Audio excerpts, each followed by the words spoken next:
मध्यमम् देवीं सरस्वतीं व्यासं ततो जयमुदीरयेत् नष्टप्रायेषु भद्रेषु नित्यं भागवतसेवया भगवत्युत्तमश्लोके भक्तिर्भवति नैष्टुकी कृष्णाय वासुदेवाय देवकीनन्दनाय च नन्दगोपकुमाराय गोविन्दाय नमो नमः.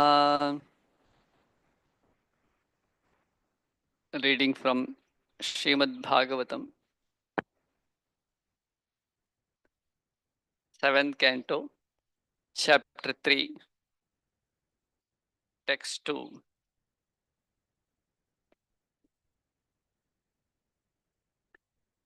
Satepe mandaradronyam tapah paramadarunam urdhvabhahurnabo drishtihi padangushtashtritavanihi. Satepe mandaradronyam tapah paramadarunam urdhvabhahurnabo drishtihi पादाङ्कुष्टाश्रितवनिः. सतेपे मन्दरद्रोण्याम् तपः परमदारुणम् ऊर्ध्वबाहुर्नभो दृष्टिः पादाङ्कुष्टाश्रितवनिः.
सः Hiranyakashipu, he Hiranyakashipu, Tepe performed Mandaradronyam in a valley of Mandara hill.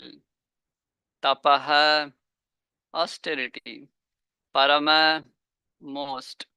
Darunam, difficult. Urdhva, rising. Bahu, arms.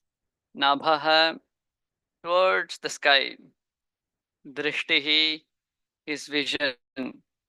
Padangushta, with the big toes on his feet.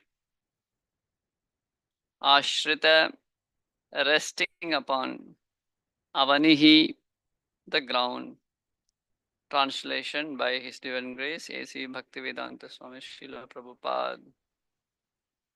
In the valley of Mandara hill, Hiranyakashipu began performing his austerities by standing with his toes on the ground, keeping his arms upward and looking toward the sky. This position was very difficult, extremely difficult, but he accepted it as a means to attain perfection. A series of verses. Jatad धितिभिः रेजे संवर्तका इवांशुभिः तस्मिन् तपस्तप्यमाने देवास्थानानि भेजिरे. From the hair on Hiranyakashipu's head there emanated an effulgent light as brilliant and intolerable as the rays of the sun at the time of dissolution. Seeing the performance of such austere penances, the demigods who had been wandering throughout the planets now returned to their respective homes. तस्य मूर्ध्ना समुद्भूता साधुमग्निस्तपोमयः त्रियग् ऊर्ध्वं मतो लोकान् प्रतापत् विश्वईरितः. Because of Hiranyakashipu's severe austerities, the fire came from his head, and his fire and its smoke spread throughout the sky, encompassing the upper and lower planets, which all became extremely hot. चक्षुर्नद्युदन्वन्तः साध्वीपत्रीश्च चालभूः नेपतु सग्रहस्तारां जज्वालश्च दिशो दशाम्. Because of the power of his severe austerities, all the rivers and oceans were agitated. The surface of the globe with its mountains and islands became trembling, and the stars and planets fell, all directions were ablaze.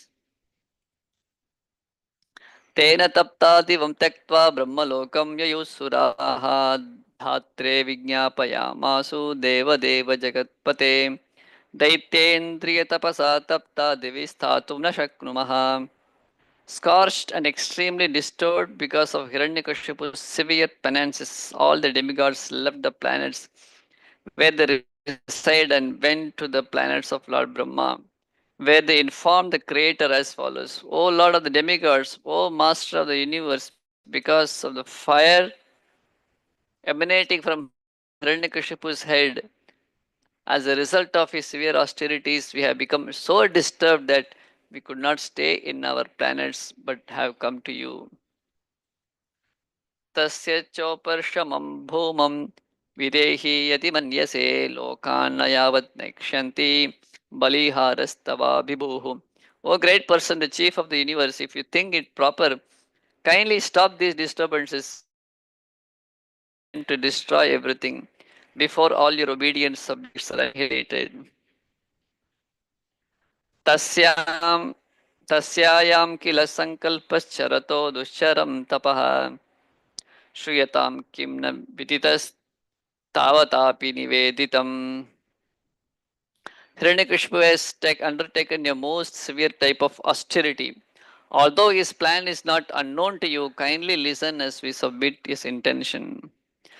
सृष्ट्वा चराचरमिदं तपो योगसमाधिनाम् अध्यस्ते सर्वदिष्णेभ्यः परमेष्टि निजासनं तदहं वर्धमानेन तपो योगो समाधिनां कालात्मनोश्च नित्यत्वात् साधयिष्ये तथात्मनः. The Supreme Person within this universe, Lord Brahma, had gotten his exalted post by dint of severe austerities, mystic power, and trance. Consequently, after creating the universe, he has become the most worshipable demigod within it. Since I am eternal and time is eternal, I shall endeavor for such austerity, mystic power, and trance for many, many births. And thus I shall occupy the same post occupied by Lord Brahma. Purport by His Divine Grace, A.C. Bhaktivedanta Swami Srila Prabhupada.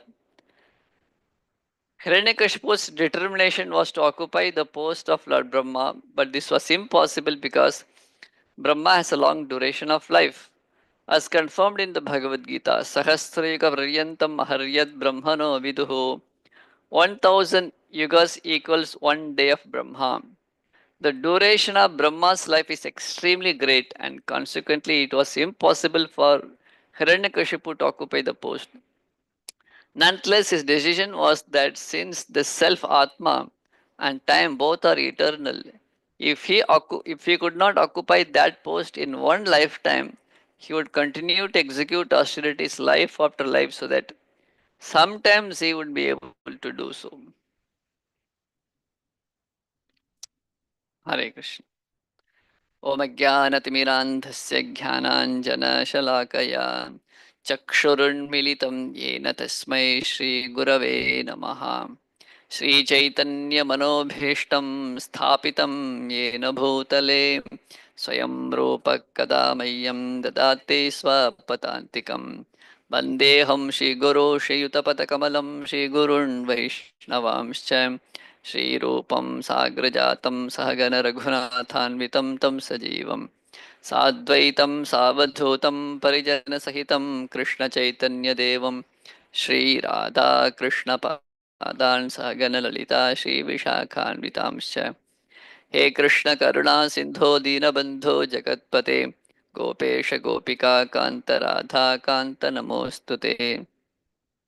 तप्त कांचन गौरांगी राधे वृंदावनेश्वरी वृषभानुसुते देवी प्रणमामि हरिप्रिये।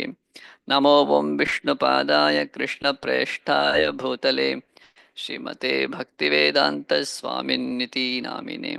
नमस्ते सारस्वते देवे गौरवाणी प्रचारिणे निर्विशेष शून्यवादी पाश्चात्य देशतारिणे।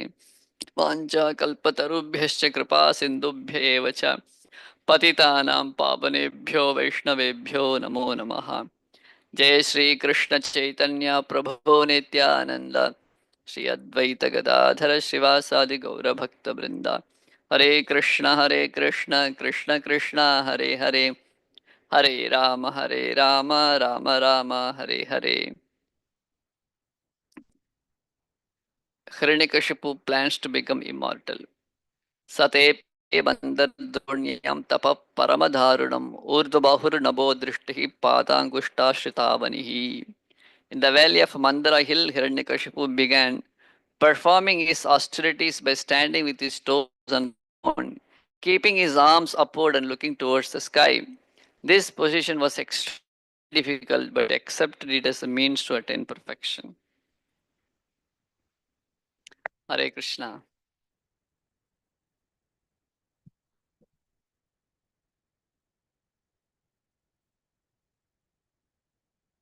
Seek the devotees' blessings that I may able to speak something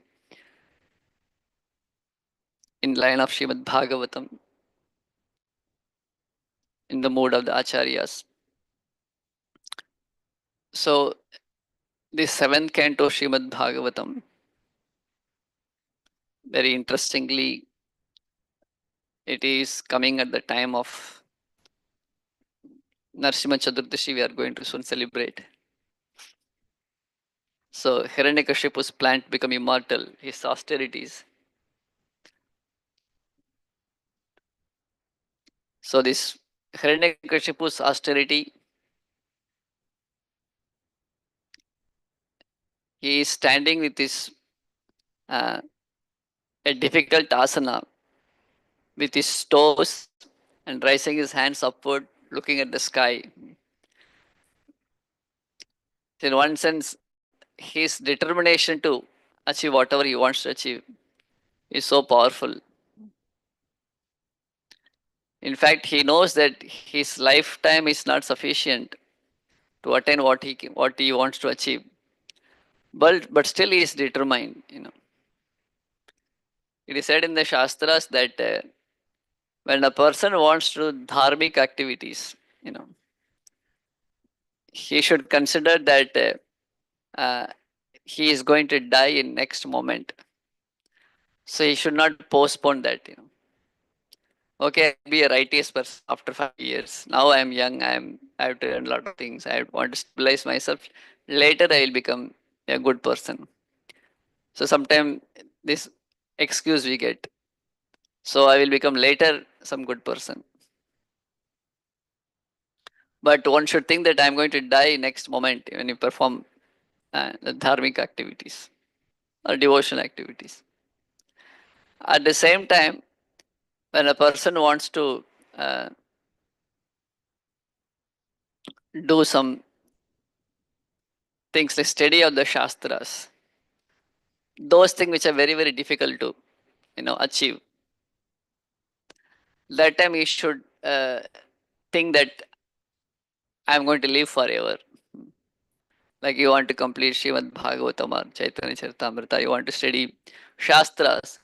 So that time one should not think, anyway, I'm going to die in 2 days or so. So I should endeavor. Anyway, I'm going to die in uh, next moment. Why I should undergo this great difficult activity. Hmm. So that time one should think that I'm going to live forever, you know. Hmm. But the world do the other way, you know. Because I may die at any moment, so let me enjoy this world. When it comes for some useful activities, then we think that, you know, I'm going to, you know, die any moment, so why I should do now? Or I will do later, you know, why I should immediately now, you know? So that is a, uh, but here we see Hiranyakashipu, that even though he understand that according to the laws of nature, he may not have long life. The human life is 100 years, Shatamanam Bhavati. But he understood the essential principle, you know. Last chapter also, Hiranyakashipu understood, at least theoretically, that he is not this body. He is spiritual, the soul is eternal. So Prabhupada writes in his purport that he is determined that even though I may not able to achieve the required austerities to become take the position of Brahma, but I will do this. I will keep on doing life after life because the body may perish, but I am eternal. So I'll continue this life after life, and one day I'll achieve the perfection of taking over the post of Brahma. That is his attitude, you know. So the attitude is good, the determination is good, but uh, the purpose for which he has his attitude is wrong. So here we can take that inspiration that the pastime of Mahaprabhu, Mukunda, when Mahaprabhu told Mukunda that I will not see him for millions of lifetime. And when Mukunda heard this, he was so happy. After millions of lifetime, he started jumping. You know, when as soon as he heard that, will I be ever able to see Chaitanya Mahaprabhu? He said, after millions of lifetime, he can see me. He was started jumping in ecstasy. You know. So that is a uh, in the that is the positive way of taking Krishna's mercy. You know, His Grace Gopi Paranadhana Prabhu said, Krishna mercifully shares three things with jivas. Generally, a person who possesses something very exclusive, very high thing, he doesn't share with others. But Krishna is very mercifully sharing three precious things with the jivas, with every living entities. What are the three? Is eternality. Krishna is eternal, and Krishna shares this eternality with the jivas also. That is a essential uniqueness of Sanatana Dharma. That other religions think that the jivas are created.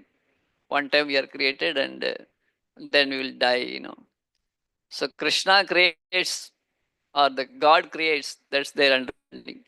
But Sanatana Dharma, the beginning ABCD of Bhagavad Gita, Nattevaham Jatunasham Nattam Nebi Janatipa Nachayvana Bhavishyama Sarve Vayam Atah Param. That the Krishna starts the Gita, how he is starting the Gita, that when you want to explain something new to the people, you have to start explaining with something which they already know, isn't it? Just like we say that how, what is the color of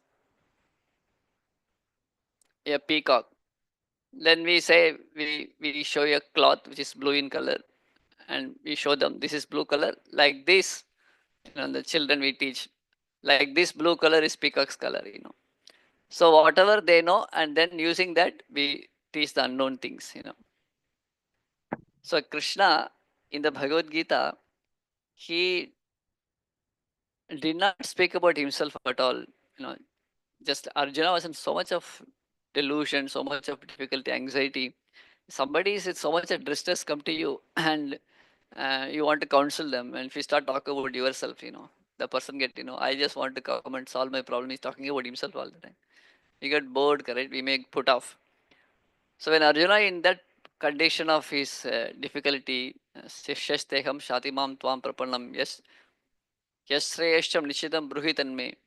I don't know what is good for me. Please instruct me. So that time, you see, Krishna very tactfully, he did not speak about himself at all. If you see in Bhagavad Gita, Krishna doesn't speak about himself, except in the beginning, just one line Krishna speaks about himself. The beginning of the class he takes. What he says, Natve Vaham Aham, I am. So that is the only time he speaks about himself. And then for second chapter, third chapter, finally fourth chapter, he opens little bit about himself. How he starts about himself, the little bit why he's talking about that also for the benefit of Arjuna. Natte Vaham Arjuna, you are my devotee, Bhaktoshime Sakha Cheti. And you know that I am God. There is no doubt for Arjuna that accepting Krishna as God. Arjuna doesn't have doubt. So you know that I am God. And me being God is eternal. That also you understand. So that is a known thing for Arjuna. So just like you know me as eternal, I am God. Being God, I am eternal. This is a known thing. Then Krishna is speaking the unknown thing. What is the unknown thing?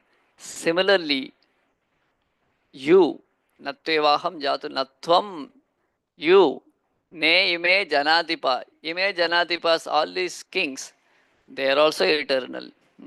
So that is the only place Krishna is talking about himself. I am eternal, similarly, you are eternal.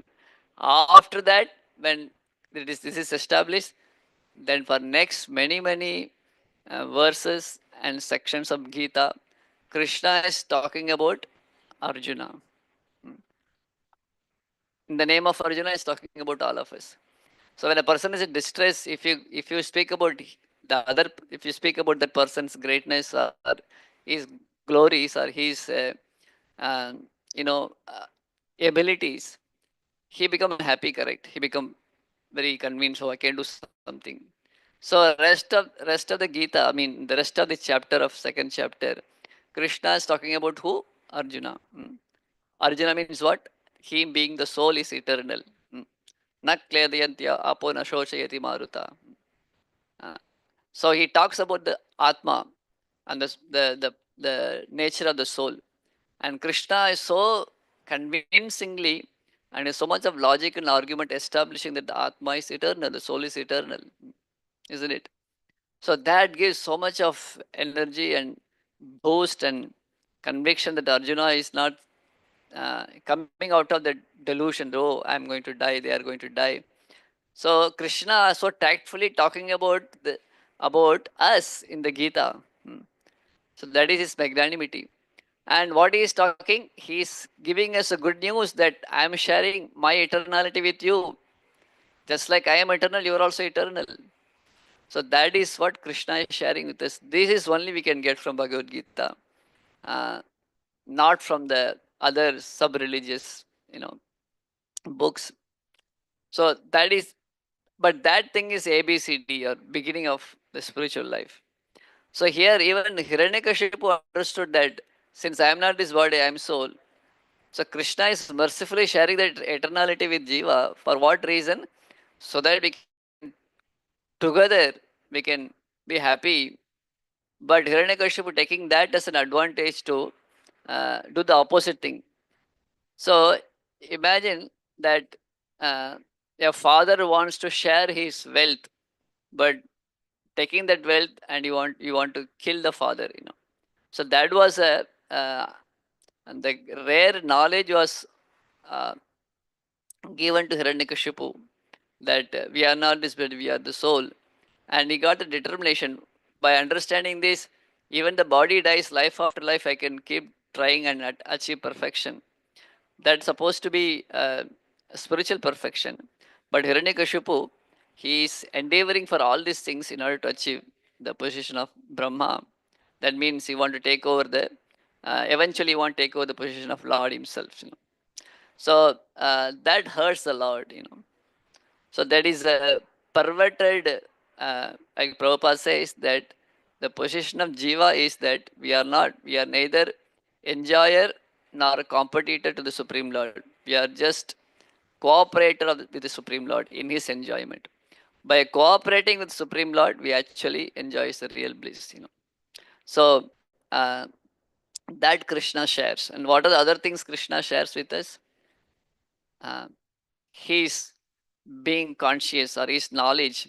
Just like Krishna is conscious, Krishna is knowledgeful. Similarly, Jiva is also by nature they are conscious, sentient beings. That is also Krishna shares with us. And Krishna shares aspect of bliss. Uh, the living beings, Jiva by nature, they are blissful. If you take the ant till Brahma, if you see one common thing with anybody you meet in your life, one common thing you'll find is that everybody wants to be happy. Have you ever come across any person who wants to be miserable? Nobody wants to be miserable. Sometimes you may see that, oh, somebody is so depressed, he wants to commit suicide and he wants to, hurt himself also. How can you say he is not miserable? But if you really analyze, the Shastras never go wrong. What the Shastras say, Jiva by nature is blissful, wants to be blissful. Why? Mamaivangsho Jivaloke Jivabhuta Sanatana. So, what about this person? Is want to commit suicide, doesn't want to live, but is he not miserable? But actually speaking, why he wants to commit suicide? Why he wants to hurt himself? Because he thinks that living is miserable and dying is blissful. So by the jiva, by nature is any living being you take, these are the three symptoms we see. The jivas by nature they're eternal. The body keeps changing. Jiva are conscious beings. Any living being is a conscious being. Uh, the knowledge differentiates between a table and a living being. Even the ant, even the tree has knowledge. When the when we keep the tree, the school kids we teach, wherever the sun is there, the tree goes towards the plant goes towards that direction. So they have conscious, they have sentience, they have understanding. So that is differentiates the jiva from the dull matter. So in this way, Krishna mercifully shares these three things: eternality, his his nature of being conscious, and being blissful. So when we understand these three things and we cooperate with Krishna, then we will actually can be situated in this position of being eternal, being conscious, and being blissful. But what Hiranyakashipu is doing, though he got this understanding that I am eternal, but he did not understand this eternality is a shared eternality. He is thinking that I am the eternal person, everybody is under my subjugation, and even he is going to this extent that I am going to destroy Krishna, Vishnu, and I am going to perform my tarpana to my brother with the blood of Vishnu. So that eternality is coming to him, is awarded to him because of Krishna's grace. But he is thinking that he is eternal, Vishnu is going to be killed. That is called the perverted. Um, uh, this is ahankar, or this is ingratitude. So these kinds of things where it is leads to. So so Hiranyakashipu, Prabhupada often explains Hiranyakashipu means Hiranya means gold. Kashipu means he's into sense gratification. So uh, in order to enjoy these two things, you are depending on Krishna. The gold or the wealth is Krishna's energy, and the other things you want to enjoy is also Krishna's energy. So he wants Krishna's energy, but wants to destroy Krishna. This is a typical mentality of the demons. They want to separate Krishna from his energies and want to exploit the energies and want to kill Krishna. Like Ravana, he did the same thing. He wanted to enjoy Sita Devi, but he wanted to kill Ram. On the other hand, you see Shurpanakha, we often understand that she wanted to enjoy Ram and wanted to kill Sita Devi. So this is a demonic mentality. So whoever separates Krishna from Krishna's energies, just like Ravana separated our father and mother. Ram is our father, Sita Devi is our mother. Kamsa separated Krishna's parents from himself. So, because of Kamsa's atrocity, as soon as the child is born, can you imagine Devaki has to be separated from uh, Krishna? So, uh, so this is a demonic mentality, separating Krishna and Krishna's energies. And what is the result? Uh, they underwent severe difficulties in their life. Whoever insults Krishna's energy, especially if you see the examples in the Shastras, Kamsa insulted, not only separated Krishna and Krishna's parents, but he so much gave harm to Krishna's own devotees. He held Krishna's mother's hair with his hand and he was about to sever her head. And Dushashana, he held Draupadi's hair with his hand and she was insulting her. Kichaka, Draupadi, when he came as Sairantri, he also held her hand, hair in his hand and trying to insult her uh, when she was trying to protect herself. Ravana, when he came as in his previous time when Sita, when Dev, what is her name, Vedavati, uh, she pulled her with her hair. So these kinds of atrocities done against Krishna's energies, especially the women, their end become very tragic. In Kichaka was killed by Bhima. Dushasana was killed in a very uh, gruesome way by Bhima. Again, Kamsa was again dragged by Krishna with his hair, all over the arena, Rangastali with Krishna. So the demonic mentality is to insult Krishna's energies, insult Krishna's, separate Krishna and Krishna's energies. And further, they are doing such an austerities. So here Hiranyakashipu is performing such a severe austerity. When Hiranyakashipu is performing severe austerity to attain his perfection, at the same time, uh, his son Prahlad, what he is doing? He is just simply lying in the womb of his mother Kayadu and hearing from Narada Muni. So he is just listening Krishna's pastimes. So imagine if you compare the difficulties underwent by Hiranyakashipu and Prahlad, how much Hiranyakashipu is performing his austerity. The whole shloka we are reading, standing with his toe uh, and keeping his arms on the sky. Imagine try to do this for even 30 seconds. We can not even 30 seconds we can survive. Standing on the tip of the toe and not that we our body is connected to some rope or we are hanging. No, such a difficult, even you can't survive 3 or 4 seconds. But he did for celestial years. But what Prahlad did, he was just nicely lying in the womb of his mother Kayadu, and Narada Muni is telling stories, and he just listening stories. And imagine both of them are coming out after passing from their university. Hiranyakashipu is coming from his Tapasya University, and Prahlad Maharaj is coming from Narada Muni's university. And here both of them are confronting each other. And Hiranyakashipu was so happy with his son Prahlada. He named him as Prahlad. My dear child, what did you learn from your spiritual master? Please tell me. And, and in Bhagavatam it mentions 3 times they met each other. Hiranyakashipu and Prahlad, they met 3 times. First time, he spoke something and Shavanam Kirtanam Swaranam Padasevanam Marchanam Mandanam Dasyam Sakyam Atmanivedanam. Hiranyakashipu was very happy, except for that one word, Vishnu. Shavanam you do, Kirtanam you do, Padasevanam you do, about me. But that Vishnu turned, oh my God.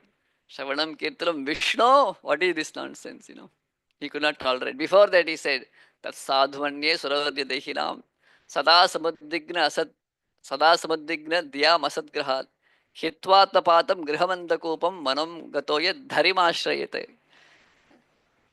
Karanikus was very happy to hear the first line. Suravarya Dehinam, you are the best of the demons. But then Hitvatma Patam Grihamanta Kupam. Get out of this world, this palace. and go to forest. That also he could tolerate. Okay, I mean, I had experience of going to forest. I did tapasya for thousands of years, keeping my standing on my toe. What tapasya are talking about me? I can go to the forest if this is what Prahlad wanted. Hiranyakashipu was loving his child so much, he could have taken him and go to the forest and be with Prahlad. If that's what makes him happy, and this is what makes him to hear what he wants to say. But this one line, Manam gato yat dharima ashrayet. Take shelter of Hari, that he could not tolerate. So, uh, so now the power of Hiranyakashipu is coming from his austerities. And the power of Prahlad is coming from where? Obedience to Narada Muni and hearing from Narada Muni. So imagine if you compare the difficulty in both things, which is actually very difficult. Hiranyakashipu's activities are difficult and Prahlad's activities are difficult. So if you compare that, Hiranyakashipu's activities are very difficult. What a determination he had, what kind of difficulties underwent. But Prahlad was just, if you see Prahlad's life, other than the torments and tortures, tormentation he endured from Hiranyakashipu, he did not do so much of difficult things. In school, he was just studying, Sanda Namarkar teaching and studying and repeating. And he was a very good student. It's not that Prahlad is thinking that, oh, I am a devotee of Krishna, all this mathematics, science, and all these things are not for me. Bhagavatam says he studied those subjects also very nicely. He pleased Shanda Namarka through his studies of all other subjects. Nowadays children sometimes, oh, we are in bhakti, we don't want to study, and the boys and all did. But actually, he did all those things.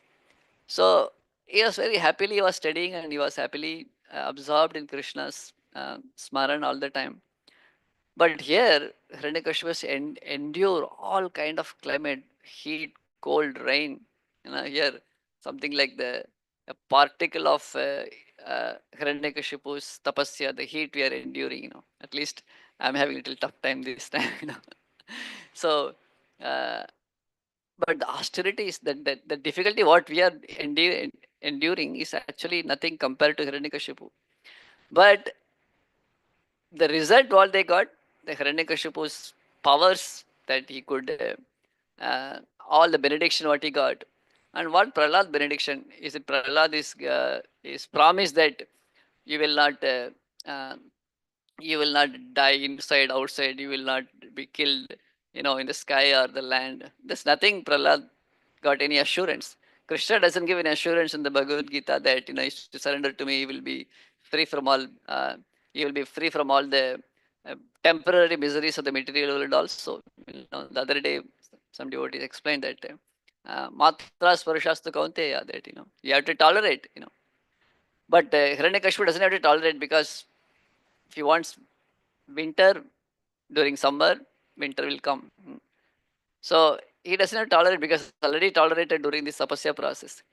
But this is the power of Hiranyakashipu and this is the power of Prahlad.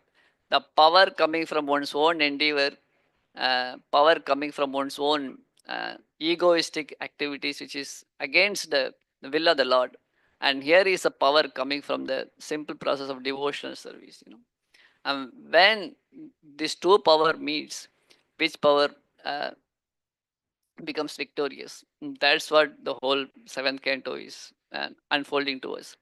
So, in that sense, it's very not so difficult to perform devotional service compared to the activities of the demons. But the result is something so sweet. So, Hiranyakashipu's all these activities. So, Prahlad is telling, I'm telling you the same thing. Go to the forest, which you already have experienced. Grihamanta kupam vanam ghatoyam. You go to Vana forest, it's not very difficult for you. And and there, what you do, you don't have to worship Brahma, you don't have to do all these difficult austerities. You just take shelter of Hari. And that's what I'm asking you. And here, the devotional. So, but for Hiranyakashipu, that I can perform austerity standing on the tip of the toe of my leg, and I can do all this austerity, but not Hari. I can't take the word of Hari. So that is a so they do so much hard endeavor to suffer, to get suffering. But here, you don't have to do that much endeavor, just do a little bit. And Srila Prabhupada would say that people ask Prabhupada, what is recreation for you? And Prabhupada said, recreation for us? Our whole life is recreation. Morning we start with the day with dancing, with prasadam. So, uh, the process of devotion service is so tangible, so sweet. And Prabhupada one time he said that even if Krishna is not God, I would not be changing my lifestyle. For even if you assume, for namesake, for argument's sake, Krishna is not there. Our life is so blissful. So the life of Hiranyakashipu, the life of Ravana, the life of all the demons, if you see, such a difficult life, such a great endeavor they made, but everything they could not sustain that. Just like Ravana, he had all everything in his hand. Swarna Lanka, he had Rishi Kanyas, he had Raja Kanyas, but he wanted Sita also. So he did so much of endeavor for that. But then what happened? He neither could get Sita Devi, he could not even get Maya Sita. Neither he could keep what he had with him already. He lost his Swarna Lanka also, lost whatever he had, and he could not achieve what he wanted to achieve. Only because he was against the will of Lord. But the other hand is Vibhishan. Ravana wanted Sita Devi and wanted to kill Ram. Surpanakha wanted Ram and wanted to kill Sita Devi. Vibhishan, what he wanted? He did not say that I want Ram, neither he said I want Sita Devi. What Vibhishan said? I want neither Ram nor Sita. I want Sita Ram. I want to serve Sita Ram. So for that purpose he came, but automatically got Swarna Lanka without asking. Just as Acharya gives example, the devotional service is the devotees don't endeavor for anything special. Dhiyamanamapi na grananti vinamat sevanam jana. Sarshti salokyam samipyam. Dhiyamanam. That my devotees don't want any of these things. Just like when a person, uh, you know, in the summer nowadays we eat, take prasadam. So when we take prasadam also, or when we cook also, automatically we sweat. So nobody is endeavoring separately for sweating. We just walk, sweat automatically comes. you know, like that, when we, as a byproduct by the activity, the sweat comes. Or when you walk through the forest, we don't endeavor to, smell the fragrance. Automatically, fragrance comes if you're walking from temple to Goshala for some sevas. Fragrance of these flowers and fruits also come. So, oh, I should not enjoy this fragrance. I should only give enjoyment to Krishna. No, you can't close your nose and walk. Automatically, fragrance goes. So, similarly, when we perform devotion service to Krishna, the as a byproduct, we get all these things. So that is a devotion. And for this byproduct, which we can get without endeavoring in devotional service, these demons are working so hard, so much of endeavor. And because of this adamant nature, uh, I want to compete with the Lord. They are not neither getting what devotees get as a byproduct. They are also losing what they have in their hand. So in this way, we can see the difference between the devotional process and the demonic process. The demonic process is so difficult to perform. In the Madhuri Kadamini, Vishwachakuri Thakur speaks very beautifully. Who is a foolish person give up this devotional service? So easy, so much guarantee. It is a royal road. You can just close your eyes and walk on this highway. Uh, and such a sweet process, which is guaranteed. And who can give up the devotions process and take something else? Who will be that foolish person? He is saying. So here, that's why this bhakti is called abhidheya. The word abhidheya is a so sweet word. Sorry, I read a lot of verses. Just 2-3 minutes I will take. So the word abhidheya. What is the meaning of this word abhidheya? Uh, in the in the traditional system, there are two kinds of potency in the word. Uh, what is a potencies in the words are present.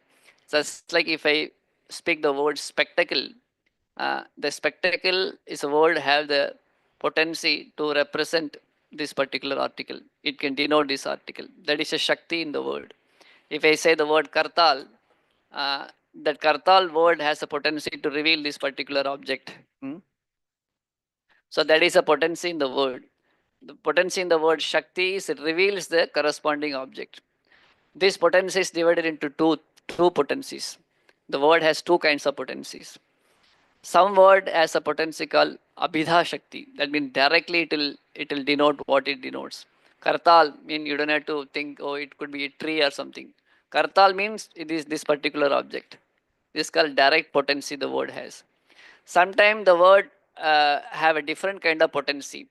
That is called as indirect potency or called Lakshana Vritti. The Acharya gives the example called Gangayam Goshaha, for example.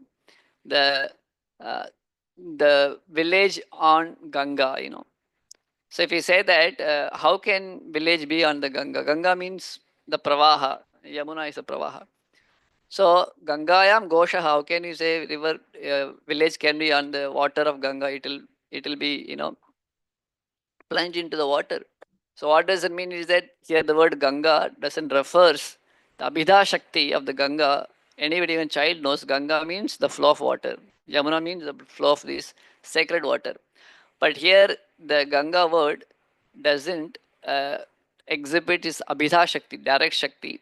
It gives the indirect Shakti. Through that indirect Shakti, it reveals the banks. This is called Lakshana Vritti, we call. So in this way, word have two kinds of potencies. One is direct Shakti and Lakshana Shakti. So when we read Shastras or anything, we have to see where we should use Abhidha Shakti and where we should use Lakshana Shakti. So most of our life we do both. Many times we often use Lakshana Shakti also. Like if we travel in the bus, we may ask the conductor, uh, okay, we are traveling from Chowpatty to Dadar. So if we ask us conductor, give some 20 rupees and give Dadar de do Dadar de do. So can that conductor give Dadar to you, the whole town of Dadar? So there you take Lakshana Vritti. So Dadar means here, uh, give me a piece of paper which authorizes me to go from this place to that place. That much big meaning you have to give. The Dadar Lakshana Vritti it gives so much of this big understanding. So where we should use Lakshana, where we should Abhidha, it depends on the place and things like that. So when we say the word Abhidheya, the word Abhidheya represent that the Shastras directly telling all the places that Krishna can be revealed directly through devotional service. Bhaktyam taranya shakya ham yevam vidorjina. Only through devotional service I can be revealed. Uh, पत्रं पुष्पं फलं तोयं यो मे भक्त्या प्रयच्छति तदहं भक्ति उपहृतम् भक्ति भक्ति योगिनामपि सर्वेषां मद्गतेरन्तरात्मना. So many places bhakti yogena manase samyak pranihite male. Only through devotion service I can be understood. Krishna is telling again and again in various shastras, various places Krishna is revealing this to us. So that directly one can understand the absolute truth only through the process of bhakti. So, this direct meaning, this Shakti, Abhidha Shakti, is present in all the Shastras, which reveals us that Krishna is only understood directly through bhakti, and Krishna can be indirectly understood through other processes like karma, jnana, and ashtanga, and so on. That's why one should take to the direct process of Prabhupada writes the Bhakti Yoga Manase translation, the direct linking process of devotional service through which Vyasadeva saw Krishna and his energy subservient to him. So through this direct devotional process, one can achieve Krishna. That's why it's called Abhidha, coming from the word Abhidha, it's called Abhidheya. So when we understand the Sambandha, that we are all Amsha of Krishna, being eternal, conscious and blissful, when we perform this direct process of abhidheya, that is devotional service, we can easily, without so much of difficulties, we can achieve Krishna. On the other hand, the demons who have amassed so much of power to their difficulties, their prowess will be like a glowworm in front of the devotees' prowess. Why? Because the devotees have taken shelter of Krishna. Hare Krishna. Sorry, I went over time. So, a lot of shlokas we read today. Adikesha Prabhu, Mataji, other devotees. Any corrections, comments?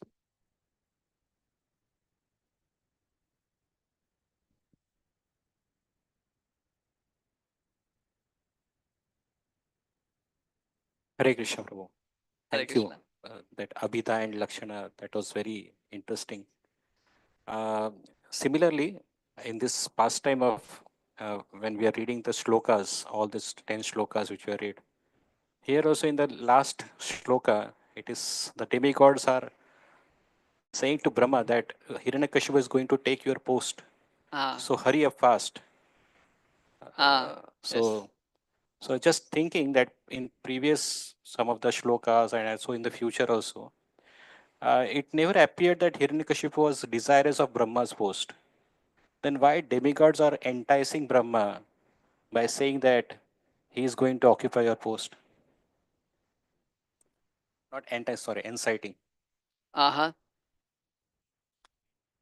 Well, Hiranyakashipu, Hiranyakashipu's heart, the demigods has the power to understand his mind also.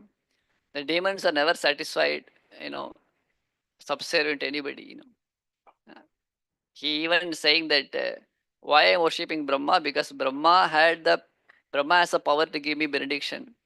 But sooner or later I will take over the position of Brahma also. Like Bhasmasura, he did not ask for Lord Shiva's position. He was just asking benediction. But then as soon as he got the benediction, he's going behind Brahma, going behind Lord Shiva, So here Hiranyakashipu also that though he is humbly praying to Brahma, and in fact when Brahma came, he was in tears. He's exhibiting so much of devotion to Brahma. But in his whole heart, in his heart, what he wants to do, he doesn't want to be. Even he is asking Prahlad, if he's really devoted to Brahma, he could have told his subjects to chant Brahma's name or be obedient to Brahma. He is asking everybody to follow him and everybody should chant his names. In other Puranas, it is mentioned that in Hiranyakashipu's kingdom, there is no Om Namo Narayanaya. Everybody has to chant this mantra, Om Hiranyaya Namaha. So Sanda Namarka teaching Prahlad, Om Hiranyaya Namaha, and he's getting the reply, Om Namo Narayanaya. No, Om Hiranya. So that was his mood. So he wants to compete with the Lord. So that we can easily understand, and this we can understand by seeing that when Narsingadev appeared, if he's really devoted to Brahma, when he sees Narsingadev, he should be happy, correct? But why is very much afraid of seeing Narsingadev? When Prahlad sees Narsingadev, he is praying to Narsingadev. That I am not Naham Bibhe me jitateti bhayanakasya. This verse, if you see, this verse has a lot of hard syllables, which create some kind of terror in the heart of people. But Prahlad is saying that Naham Bibhe me jitateti bhayanakasya jihvar kranetra brukoti rabhaso kradamstrat antra srijak shatajakeshara shankakarna nirhrata bhita digibha daribhin nakhaghrat. All the hard syllables are there. Uh, the elephants are afraid of, they are giving miscarriage by hearing the sound of uh, Narsingadev. Naham ajitateti bhayanakasya. The fear, the form of fear Narsingadev is exhibiting. He is creating fear in the heart of the demons. But Prahlad, Naham Vibhem Yajiteti Bhayanakasya. This is Bhayanaka. Prahlad understood this is a very fearsome form. It's not that for him it is only looks sweet. He knows this is a very fearful form for the demons. But for me, Naham Vibhem Yajiteti Bhayan. Jihvarkra Netra Brikuti Rabhasa Ugra Damshtra. Rabhasa means, that saw, cut the wood. That's how the teeth of Narsingadev. It's like a saw. Antrasrija Kshataja Keshara Shanka. Antrasrija. Srija means garland. Antra is, the intestines are, you are wearing intestine. My father's intestine is wearing as a garland. Uh, Kshataja Keshara Shanka Karanadi. Your ears are standing like motionless. You know. But Prahlad is saying that I am not at all fearful of this. But Hiranyakashipu, when he saw, he was fearful, and he took some time to gather himself. but he was very fearful. So if he has to be obedient, subservient to Brahma, Brahma was not fearful of, Brahma was not kind of, disgusted with Narsinghadev, he was taken aback saying, but the fear of the demigod saying Narsinghadev and the fear of Hiranyakashipu saying Narsinghadev are different, The fear is coming from the, Brahmaji is fearful because he gave prediction to Hiranyakashipu, cause of create all the problem.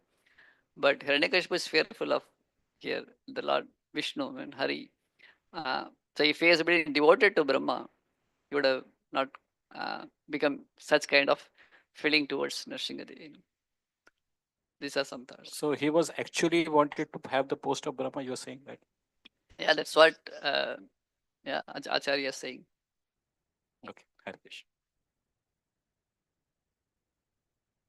Hare Krishna, Prabhu. Thank you for the class. It was very nice.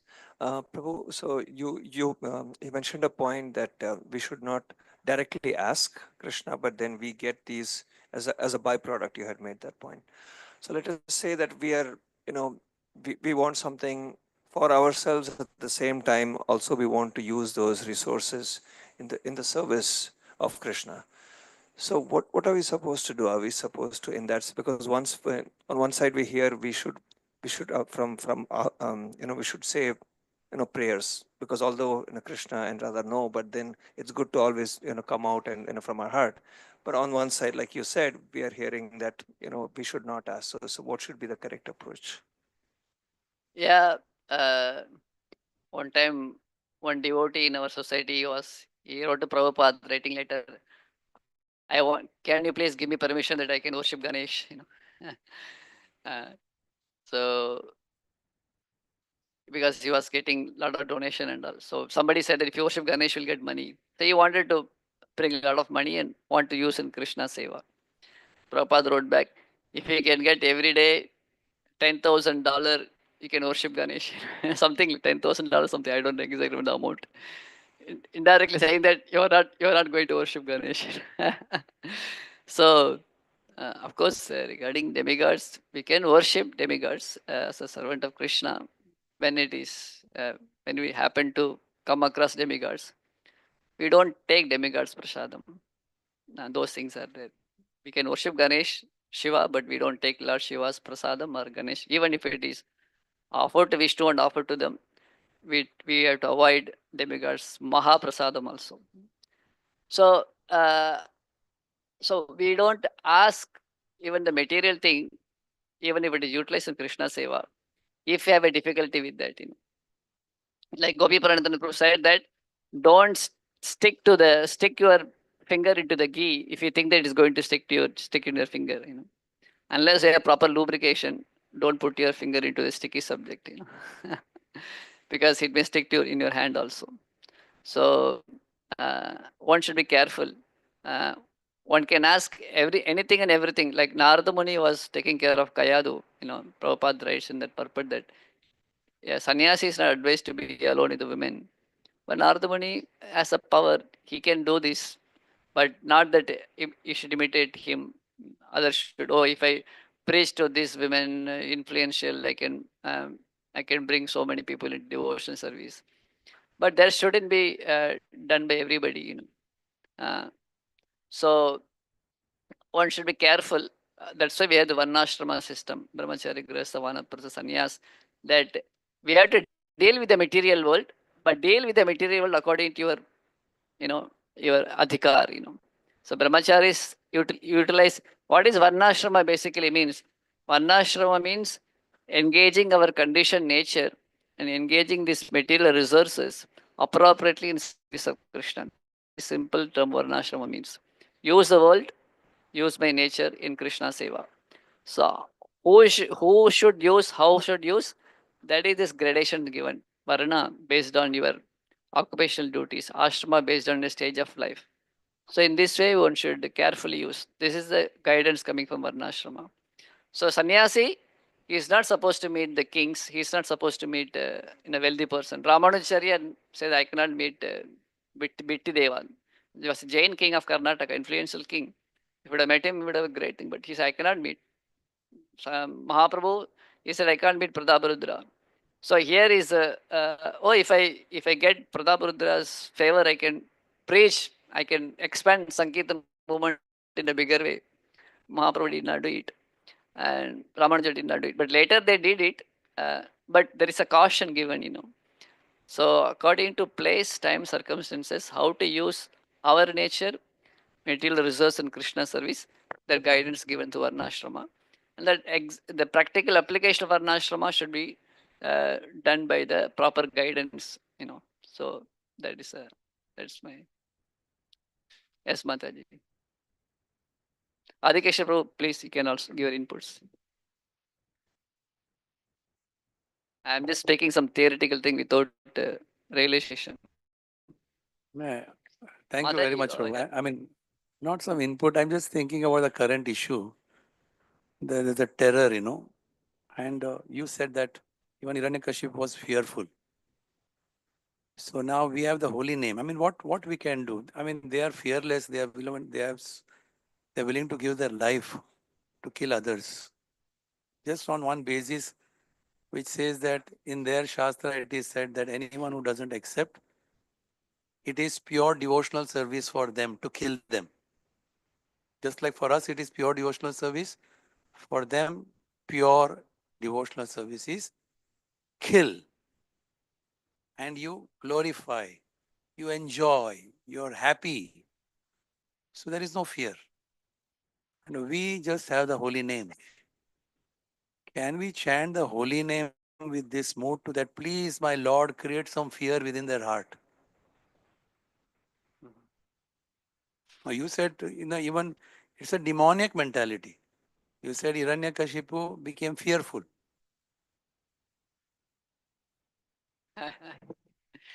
Yeah, definitely. We should offer prayers. In South India, there was a Mughals attack. So the king of the place was gone to some other place. He went to Tanjore somewhere. This attack was in Kumbakonam. So maybe they found that particular time to attack. So that time, the whole town was without a king, without armed protection. So all the devotee, I mean, all the residents, it's a holy city. It's quite big city also. They all went to one local sannyasi. His name was Vijayendra Tirtha, Madhva sannyasi, and asked him, "Can you do something?" So he said, "I am a sannyasi. You have to ask the king." And he said, "King is not in present." So then, after a lot of reluctance, the sannyasi told them, gave solution that wherever you find these Mughals are coming to attack you, just take these coconuts and just smash it in front of them in the ground. So he gave those coconuts, and wherever they came to, the attack took place, and they started smashing the coconuts before then their pathway. As the coconuts cracked in the floor, their heads were also cracking, and the rest of them ran away from that place. And this is a recorded history actually. So one sannyasi saved the whole place with his powerful spiritual power. At the other hand, you see in Srirangam, 10,000 Vaishnavas' heads were chopped off. It's real. It happened. The blood is flowing. They're saying now the either this will flow or blood will flow. The blood is actually flowing. So how to understand whether they are fearless? The devotees are also fearless. They're ready to give their life. Ranganatha promised to Brahma that I am going to be in Srirangam till the till you offer my lunch prasadam. I'm going for breakfast. After breakfast, going down to the banks of Kaveri, and for your lunch, I'll come to the banks of Vraja. So now till Brahmaji's lunch, he is going to be there. Nobody can take him away from that place. That everybody knows. The Shastras are telling. But is it that devotees are, nobody can shake Ranganath from this place till Brahmaji's lunchtime means it's quite a long time, by the way. So Ranganath is not going to move away from this place till Brahmaji's lunch, which is going to be come after millions of years. So nobody can shake him, nobody can remove him. Oh, they give their life. So that is fearlessness. So the fearlessness of Hiranyakashipu and fearlessness of Prahlad are two different kind of fearlessness. And devotee is also fearless, but but the demonic fearless is coming from ignorance, mode of tamoguna. And here devotee is fearless coming from mode of goodness. But in India, if you see the current situation, there is see, they are united based on their wrong spiritual understanding. But Hindus, so-called Hindus, neither they united with the Sanatana Dharma awakening, nor they are not even morally united. That's why I wrote the other day that the Indians are neither morally united nor they're united based on proper spiritual understanding. When this disunity is there, where you can get fearlessness, No, their whole concern is who will win the IPL match, who will win the World Cup. So where is the unity based on moral principle? Not even moral principle, what is because spiritual principle. So there has to be unity in some way. Then you can defend. The Kshatriya spirit will come by this particular unity. This awakening. Either you should be morally awakened, or you should be spiritually awakened to confront. The demonic forces. So you will obviously see why they are why the demons are getting power, because the demons are, see, their women is nicely protected. Number one is that women is protected, are forcefully protected. How much it is protected. Second is they are spiritually inclined, even if it is wrongly under spiritually inclined. They are getting the power from this too. Actually speaking, this is not something new. If you go to very beautiful painting is there in one temple. The demons are wearing tilak, Vaishnava tilak, and they're fighting against demigods. Jiva Goswami also quote this incident in his Sandarbhas. The demons are fighting with the demigods, and demigods are getting defeated all the time. Why? Because the demons are worshipping Vishnu. In the morning they do Vishnu puja, perform yaga, yajnas, homa, sacrifice, and all. Evening come and attack demigods.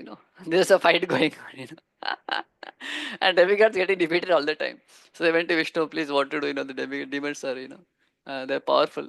And if you see the beautiful painting over there, all the demons, their head, they have a horn in their head, but you will see tilak in their forehead. So Vishnu thought that, Vishnu did not think that, oh, okay, akama sarvaka moshakam udharati. But they're creating real trouble to people, atrocities, but they are devotees of Vishnu. So what Vishnu did was that he called Patanjali, Kanada, Kapila, all these rishis, and told them that you go and preach to these demons all the wrong philosophies, The Saddarshanas, they spoke to them. And Vishnu himself took the form of Buddha, and he spoke them atheistic philosophy, principles. And they gave up devotion service. They gave up Vishnu worship. And they lost their power. so, so I'm not comparing them to the Muslims or this Islamic fundamentalist or something. But compared to the Hindus, these people have power coming from their you know uh, sub-religious principle. How they are faithful to how they are convinced I'm going to heaven if I kill Hindus. Why? Because the Quran is saying that that's faith they have got. Hiranyakashipu had a faith that if I perform austerity I'll get power. And he got the powers. So this is in one sense very unfortunate situation that. The Hindus, they are not spiritually awakened, neither they are morally awakened. So what do you will expect? That's why the ultimate solution is that, as Prabhupada says that, before, see, these people are all our people. Even the Muslims are converted Muslims. If you really create a spiritual revolution, a spiritual surcharge, their heart will automatically. When Prabhupada has spoken about all these conversion, all these attacks, he said, you see, if you really give a spiritual culture, a spiritual renaissance, automatically these people will, why to lose? Sometimes I also, this kind of thought comes, put a bomb and destroy all these people. But yeah, if necessary, that can be also be done by the Kshatriyas in a proper way. But, you know, but if you really give a spiritual renaissance, we can get these people in back to, the original path, that we are way to do it, Hare Krishna. Just should I add something? Yeah. Yeah. Nityanand Prabhu, when in Russia, Bhagavad Gita was banned. Hmm. because it said that they are propagating violence. Now that is baseless, right? Because who is propagating violence? See the lifestyle of Hare Krishna devotees. Where is the violence? But here they are openly saying, openly, that we are convinced, and what they are saying is, those who are not violent, they are not read scripture. That is why. So my question to you is, what is the international law and all? Why this is not banned? I'm asking just you. I mean, we are all powerless here. If Bhagavad Gita can be banned for just by that, it was spoken on the battlefield, war, on based on that. But here it is openly. The one who are followers, they are saying, this is it. Our scripture says like this, and we will kill people. And you mean the whole global community has no power to go against and say that this has to be banned? No one's, nothing. Yeah, it is. In one sense, this goes beyond our. Sometimes this is the age of, we can only see in this way that, like, sometimes if you see Krishna's way the world functions is that certain things happens at times, certain things doesn't happen. So, like Prabhupada, before that, Prabhupada also Acharyas tried to preach. And Prabhupada preached, and it did not click in League of as a League of Devotees. He went 2 years and it clicked. So, in one sense, it's Prabhupada endeavor. In the other sense, it's also Lord's desire. So, uh, so when the Lord's desire and the devotee's endeavor when it comes together, then things blooms. Sometimes we may endeavor so much, but Lord desire is not there. It doesn't click also. But it's not failure in devotees. So Jatayu, his endeavor is failed because the Lord desired that he should win. Similarly, the Lord desire to, is Kali Yuga, this age, Kali's hand. So he's Lord supporting his desire that this shouldn't be banned, should grow on. How the Kali Yuga will progress, and Lord desire that this should be banned. And this is from another perspective. Like, see, interesting perspective regarding this 10,000 Vaishnava chopped off. Interesting perspective from the Vaishnava's point of view, like the Solas giving point of view. There was a big festival in Srirangam with thousands and thousands. This is before that time, Mughals attack. Millions and thousands of devotees are beholding Ranganas. It's a peak of the preaching, peak of everything is so, all are congenial atmosphere. The devotees are there in the Kaveri bank. Hundreds and thousands of lakhs of devotees are looking at Ranganath and taking darshan. In that assembly, one pure devotee just exclaimed in his mind. He just, you know, what a sweet, amazing experience that all of us together in the banks of Kaveri, looking at the darshan of Ranganath, we are so blissful and happy. If here is experience of blissful and happiness, what if all of us together will be beholding the form of the Lord in the banks of Viraja in Vaikunta? He just thought like that. And Lord heard, he just said, so be it. Matter of few days, Mughals attack, all these Vaishnava cells are chopped off at a time. 10,000, 12,000 Vaishnava cells are rolling in the streets of Srirangam. So now this is another perspective you see here. But we shouldn't misunderstand thinking that, wow, you think that all the people are dying, then you say this is a law, some pure devotee. So that don't go to that extreme conclusion. That's why I said before other way that Ranganath desire is that you want to stay in Srirangam, that everybody knows. Nobody can remove Ranganatha Jagannath from Puri. Like Jeremy has mentioned that Puri Jagannath will stay in Puri till the end of Kali Yuga. Probably at that time, Jagannath will be like an exhibition doll. Maybe one offering or one lamb may be offered, maybe one boga, because of Kali Yuga.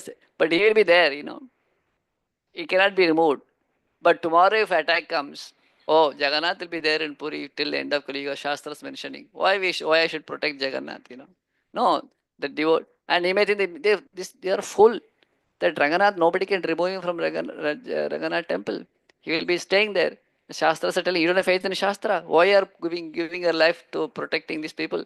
Save your life and do something else. Run away from this. No, the devotees do that. So it maybe looks foolishness or it looks faithlessness in the Shastras. But this is what devotional service. If you see, the Upanishad says that 8 qualities of Krishna, Amrutyuhu, uh, uh,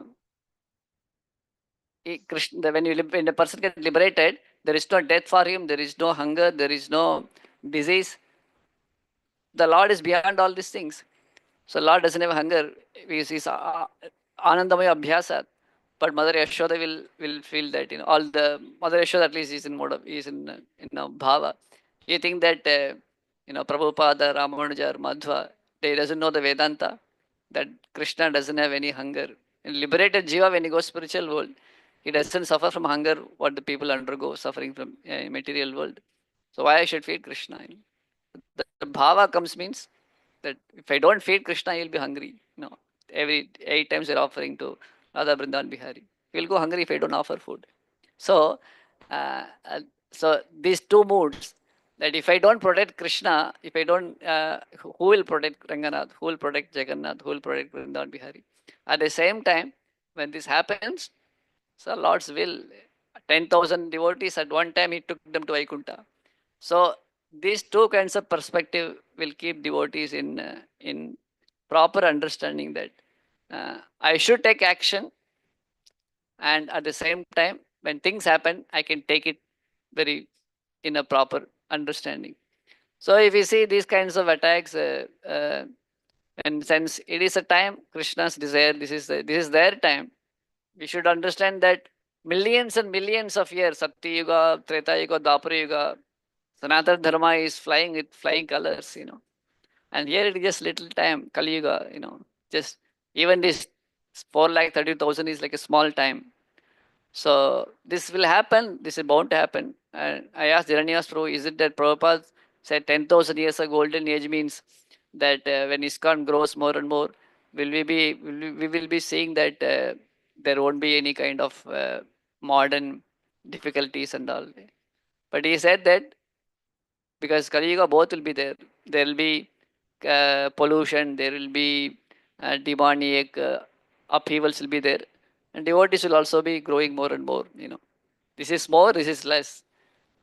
So that will be there. So we can't avoid these things will bound to happen. We shouldn't be surprised or shocked, but we should take necessary endeavor and action. I don't know, it may not be practical solution, but these are some thoughts.